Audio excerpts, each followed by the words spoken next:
In the past few billion years, Earth has been pummeled by asteroids, crashed into other planets, and frozen over several times. It's a wonder our blue homeworld has survived at all. But today, we're going to test its luck like never before. We're going to stop the Earth, grab every planet in the solar system, and force them into orbit around us. Welcome to Space In. And here is what would happen if the Earth were the center of the universe. For thousands of years, ancient astronomers saw the sun, the moon, and the wanderers, the planets, circling our home. We call it the geocentric model. Eventually, science proved we're just a small rock circling a massive star. But if we actually pulled off this cosmic reshuffle, the laws of physics would go into a violent meltdown. It would look like a second, darker sister in the sky. But Mercury is over 4 times more massive than the moon.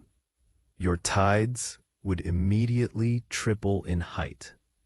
Coastal cities would be swallowed by the sea within hours. Next, we bring in Venus. Since Venus is nearly the same size as Earth, it would be the brightest object in the sky, reflecting sunlight with a piercing yellowish intensity. You could read a book at midnight just by its glow. But the gravitational tug-of-war would be a nightmare. Earth and Venus would likely become tidally locked, meaning the same side of our planet would always face Venus. The crust of the Earth would begin to bulge and crack under the constant gravitational strain. As we add Mars to the mix, the night sky becomes a crowded highway of planets. But planets have their own gravity, and they would start pulling on each other. Their orbits wouldn't stay circular. They'd become wobbly and chaotic. If Mars passed within the Roche limit, the distance at which a planet's gravity shreds a smaller object, Mars would be torn apart, creating a massive red ring of debris around Earth. But we're just getting started. Now we move into the realm of the heavyweights, Jupiter and Saturn.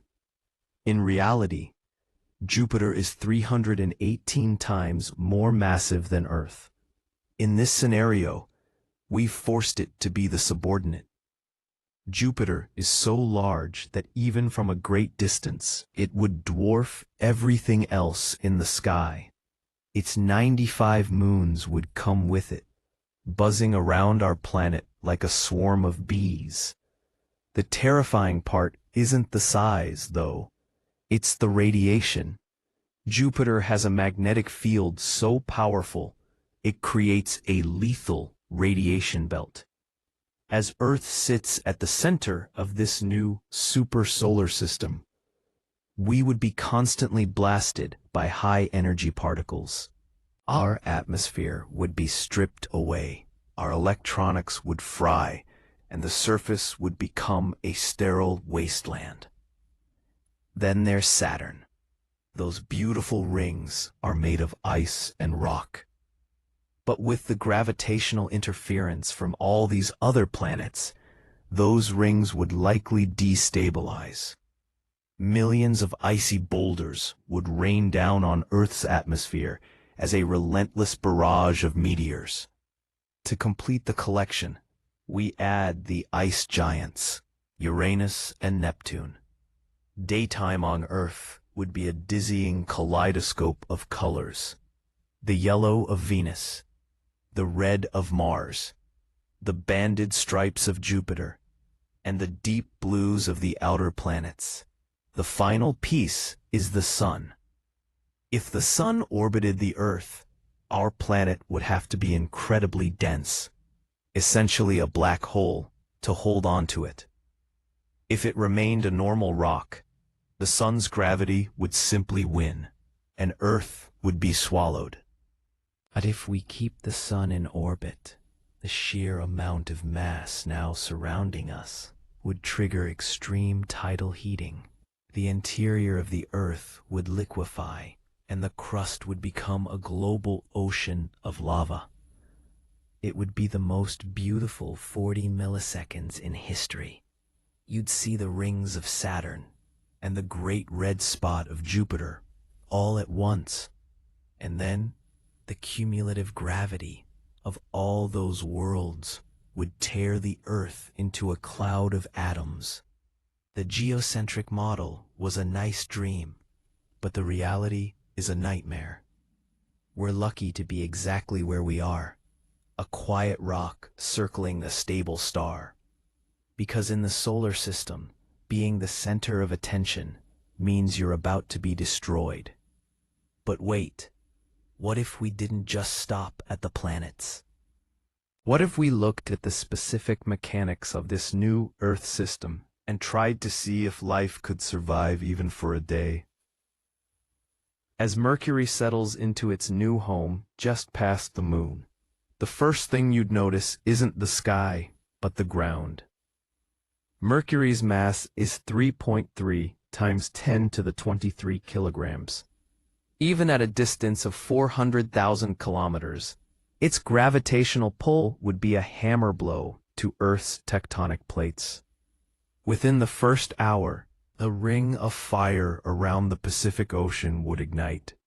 Every dormant volcano from Japan to the Andes would begin to stir. The Earth's crust isn't a solid shell. It's a series of puzzle pieces floating on magma.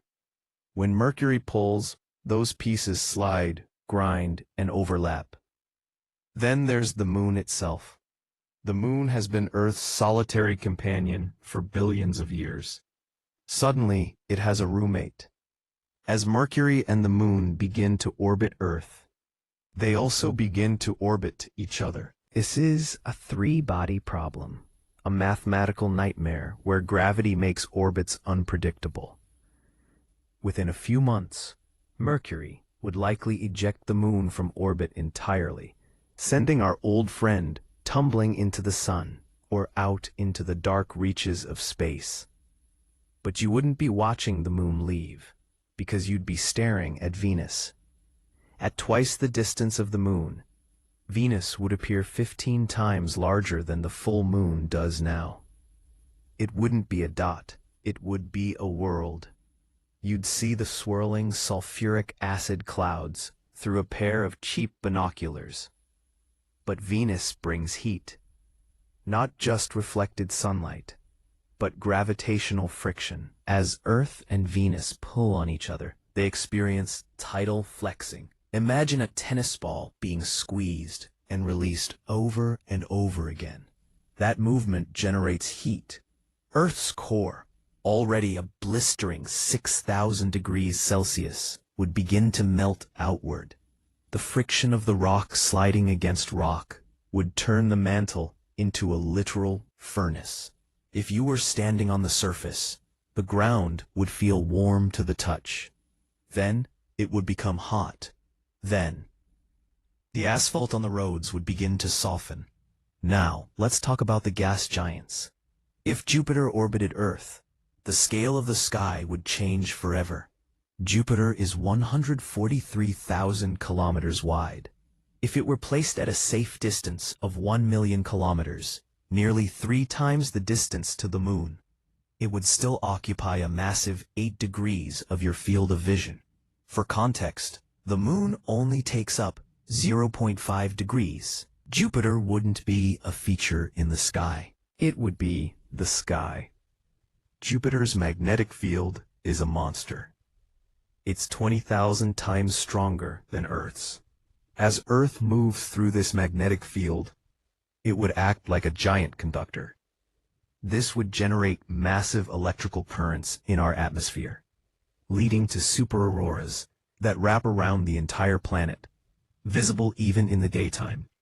But these aren't the pretty lights you see in Norway. These are high-energy plasma displays that would burn out every transformer on the planet. The global power grid would vanish in a heartbeat. And then there's Saturn. Saturn is less dense than Jupiter, but it's much wider because of its rings. Those rings stretch out 280,000 kilometers from the planet. If Saturn orbited Earth, Those rings would be so close they might actually brush against the outer edges of our atmosphere. Friction would cause the ice and dust in the rings to vaporize, creating a permanent glowing haze around the Earth. But Saturn's gravity would also be tugging on Jupiter. In a normal solar system, Jupiter and Saturn are hundreds of millions of kilometers apart. Here, they are neighbors. Their massive gravitational fields would play a game of planetary billiards, with Earth in the middle. Earth would be stretched and squeezed from two different directions. This is the point where the solid Earth theory fails. Our planet would be pulled into an egg shape, with the crust cracking open to reveal the glowing, white-hot magma beneath. As we move further out to Uranus and Neptune, we encounter the ice giants. These planets are made of hot ice, water, methane, and ammonia under extreme pressure. If they were brought into the inner Earth system, they would begin to outgas. Huge plumes of methane would trail behind them like the tails of giant comets. The Earth's sky would turn a deep, hazy blue as it moved through the remnants of Neptune's atmosphere. But the final boss is the Sun. In this what-if, we've made the Earth the center, but the Sun still provides the light. If the Sun orbited the Earth at its current distance of 150 million kilometers, the orbital speed would have to be incredibly fast to keep it from falling in. At that speed, the solar wind, the stream of charged particles from the Sun, would hit Earth's atmosphere like a physical wall. Even if Earth's magnetic field were miraculously strong enough to hold, the sheer amount of radiation from having the Sun, Jupiter, and a magnetar like Saturn all within close proximity would be lethal. The DNA in your cells would be shredded. Life wouldn't just stop. The very molecules that make up life would be ripped apart. So if every planet orbited the Earth, what would the final moments look like? First, the sky would turn into a mosaic of giants. You'd see the red dust of Mars, the acid clouds of Venus, and the swirling storms of Jupiter. Then the ground would become a liquid. The oceans would boil away in minutes, not from the sun, but from the heat rising up through the floor of the sea. Massive cracks, miles wide, would open up across the continents, spewing lava into the thinning atmosphere. Eventually, the Earth wouldn't be able to hold itself together.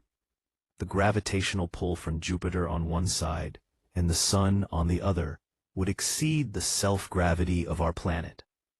Earth would reach its own Roche limit. It would shatter. Our home would be ground into a fine dust, forming a new, rocky ring around Jupiter or the Sun. The 8 billion humans, the forests, the oceans, and the history of our 4.5 billion-year-old world would become nothing more than a thin layer of glitter in a new, chaotic solar system. We like to imagine ourselves as the center of the world. It's a human instinct. But in the cold, hard reality of space, being the center of the world is a death sentence. We are exactly where we need to be, on the sidelines, in a stable, quiet orbit, watching the giants from a safe distance.